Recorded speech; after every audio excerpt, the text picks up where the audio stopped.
दोस्तों नमस्कार। चले आज हम लोग जो है हम लोगों की भूगोल की सीरीज चल रही, तो आज हम लोग जो है इसमें भारतीय मृदा के विषय में पढ़ेंगे। और भारतीय मृदा जो है एक छोटा सा लेकिन बहुत ही महत्वपूर्ण टॉपिक है, जहां से लगभग लोक सेवा आयोग की तकरीबन कई सारी परीक्षाओं में यहाँ से प्रश्न निश्चित रूप से बनते हैं। तो छोटे से और एक महत्वपूर्ण टॉपिक से बस आप लोग कुछ पॉइंट्स यहाँ पर हम लिख रहे हैं, उन पॉइंट को अगर आप लोगों ने अच्छी तरह से तैयार कर लिया तो निश्चित रूप से आप लोगों को मृदा वाले अगर कोई भी प्रश्न आएंगे तो आप आसानी से उसको हल कर लेंगे। तो चले शुरू करते हैं। मृदा यानी सबसे पहले मृदा क्या होती है? तो पृथ्वी की या भूपर्पटी की जो ऊपरी सतह होती है, जिसमें हम क्या करते हैं, फसलों को उगाते हैं या अन्य वनस्पतियां उगती हैं, उसे हम क्या कहते हैं? मृदा कहते हैं।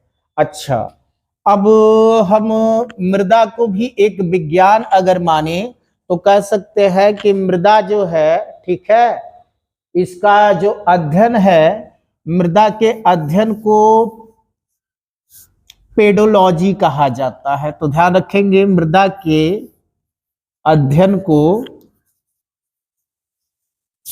क्या वर्ड दिया गया है? पेडोलॉजी। तो ये बड़ा इंपॉर्टेंस है और ये कई बार पूछा गया है, तो इस चीज को आप लोग ध्यान देंगे कि मृदा के अध्ययन को क्या कहते हैं? पेडोलॉजी कहते हैं। अब जो है भारत में जो है, जो भारतीय अनुसंधान परिषद है, तो उसने भारत की मिट्टियों को आठ प्रकार से विभाजित किया है, जिसमें से हम कुछ प्रमुख मिट्टियों को ही पढ़ेंगे। भारतीय कृषि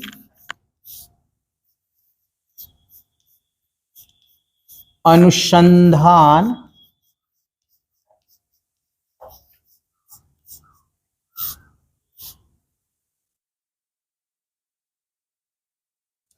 परिषद ने भारत की मिट्टियों को 8 प्रकार से विभाजित किया है। यानी भारतीय कृषि अनुसंधान परिषद के अनुसार भारत में कितने प्रकार की मिट्टी पाई जाती है? 8 प्रकार की मिट्टी या मृदा पाई जाती है। अच्छा, ये जो हमारी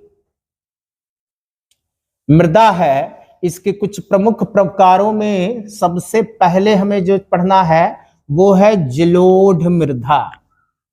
क्या है ये? जलोढ़ मृदा। इंग्लिश में इसे एलुवियल सॉइल कहा जाता है।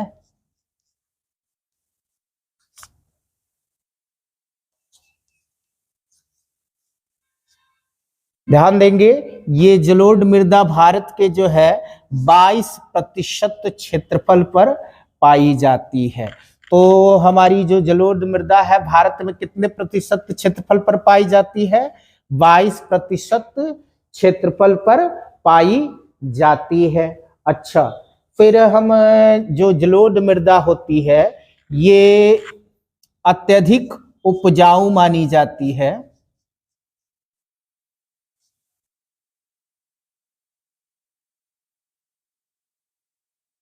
तो ये भी ध्यान देंगे, जलोढ़ मृदा जो होती है वो सर्वाधिक या अत्यधिक क्या है? उपजाऊ होती है। अच्छा, जलोढ़ मृदा जो होती है वो 2 प्रकार की होती है। तो जलोढ़ मृदा का जो है वर्गीकरण 2 प्रकार से किया जा सकता है। एक तो हमारी बांगर होती है, और दूसरी को खादर कहा जाता है। तो कई बार प्रश्न में पूछ लिया जाता है बांगर और खादर, तो ध्यान रखें, इस वर्ड से कंफ्यूज नहीं होना है। बांगर क्या होती हैं?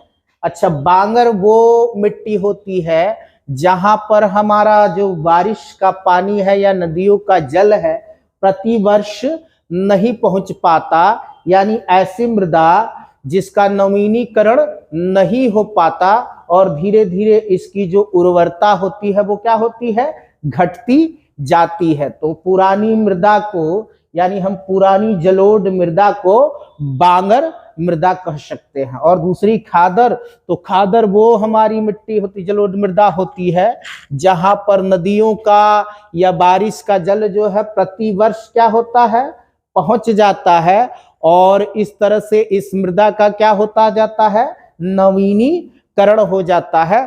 तो ये मृदा जो होती है अत्यधिक उपजाऊ होती है, क्योंकि हर साल ये मिट्टी क्या होती है, शिफ्ट होती रहती है, जिससे इसकी जो उर्वरता है वो बनी रहती है।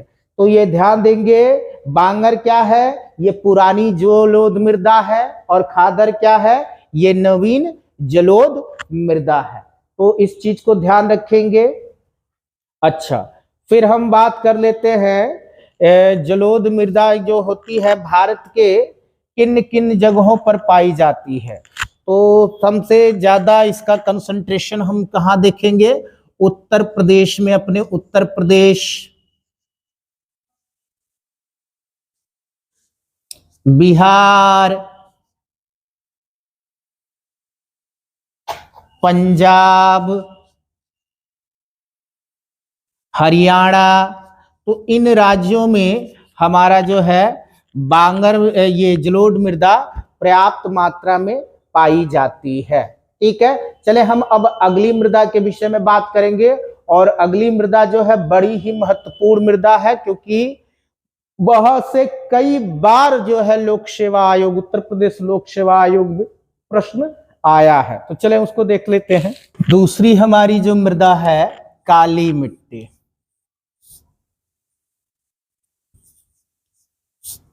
इसको ब्लैक सॉइल कहेंगे।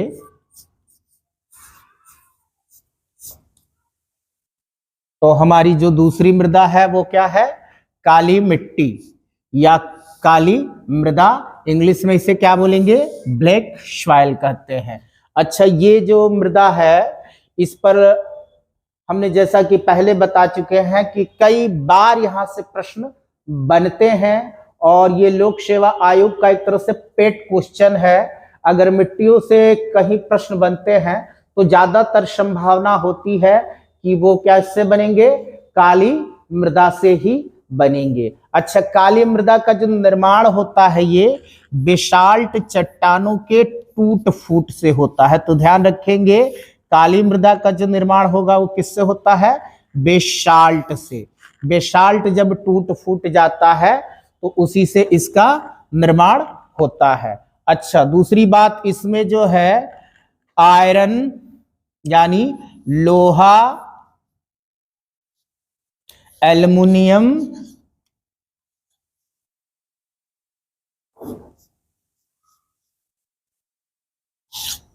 मैग्नीशियम इत्यादि तत्व जो है पर्याप्त मात्रा में पाए जाते हैं। इसका जो है काला रंग, ध्यान रखेंगे, काला रंग जो होता है एक यौगिक टी, टेनी, फेरस, मैग्नेटाइट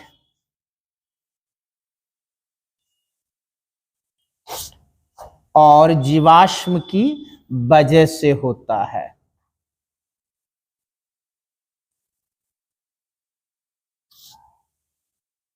तो ध्यान रखेंगे, जो हमारी काली मिट्टी है इसका जो काला रंग है किसके वजह से होता है, टिटेनी, फेरस, मैग्नेटाइट और जीवाश्म की वजह से होता है।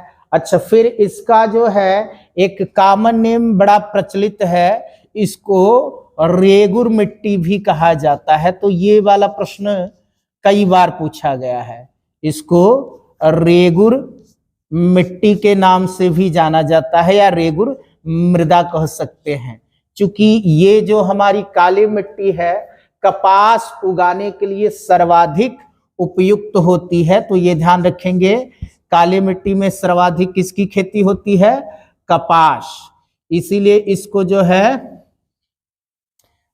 काली कपास की मिट्टी भी कहते हैं। क्या बोलेंगे इसको? काली कपास की मिट्टी भी कहते हैं।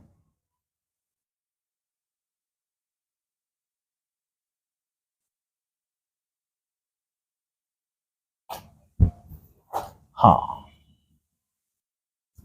अच्छा, तो ध्यान देंगे इसको अन्य किस नाम से? रेगुर मृदा से, या फिर सर्वाधिक कपास उगाए जाने की वजह से काली कपास की मिट्टी, या ब्लैक कॉटन सॉइल भी इसको कहते हैं।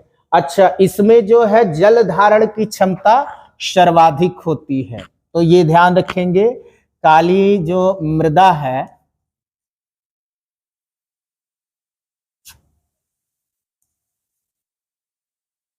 जल धारण की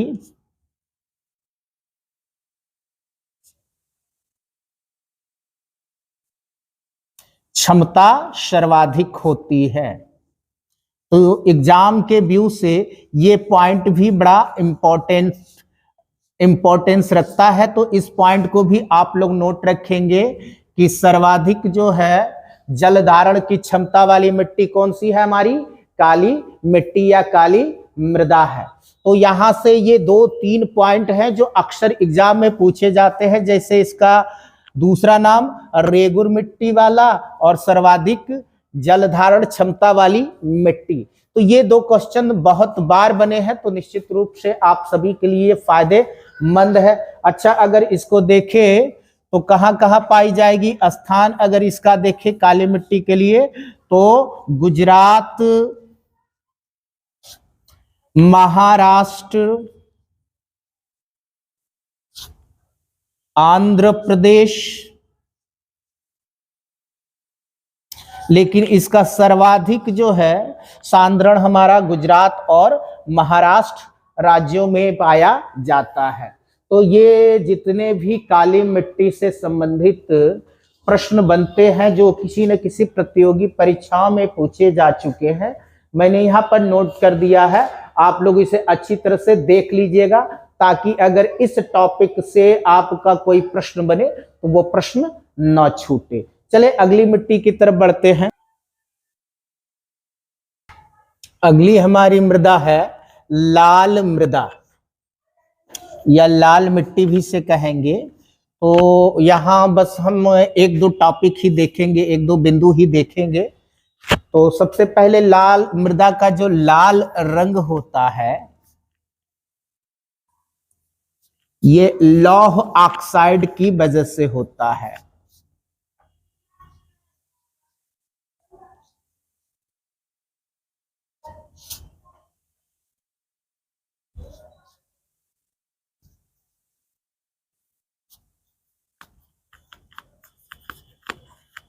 फिर दूसरी बात, ये जलयोजित रूप में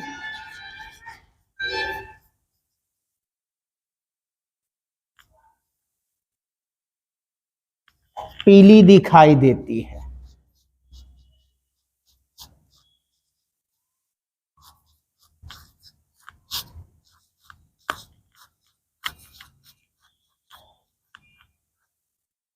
इसमें मोटे अनाज उगाए जाते हैं।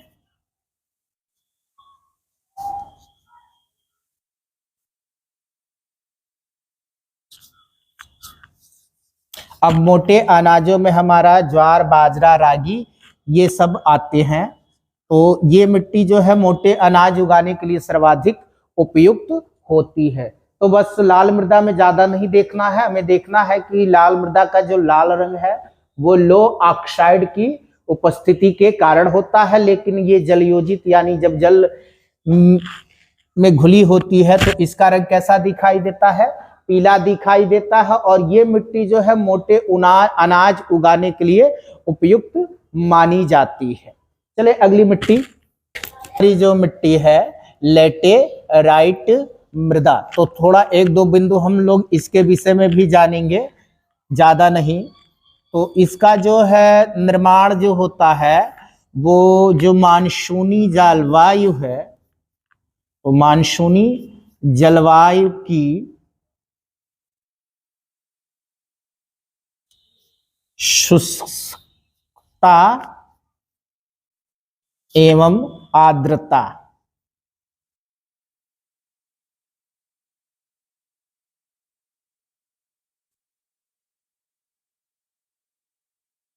में कर्मिक प्रवर्तन के फलस्वरूप होता है। अच्छा, इस मिट्टी में हमारा आयरन और सिलिका अधिक मात्रा में पाया जाता है और ये मिट्टी जो है उपजाऊ नहीं होती, यानी इसमें हम ज्यादा जो है फसलों को उगा नहीं सकते। तो दोस्तों आज के वीडियो में इतना ही। फिर से हम जो है अगले वीडियो में एक छोटा सा कोई टॉपिक लेकर के ही उसके विषय में जो भी मतलब टू द पॉइंट एग्जाम के व्यू से जो प्रश्न इंपॉर्टेंट है बस उस पर चर्चा करेंगे। वीडियो देखने के लिए थैंक्स।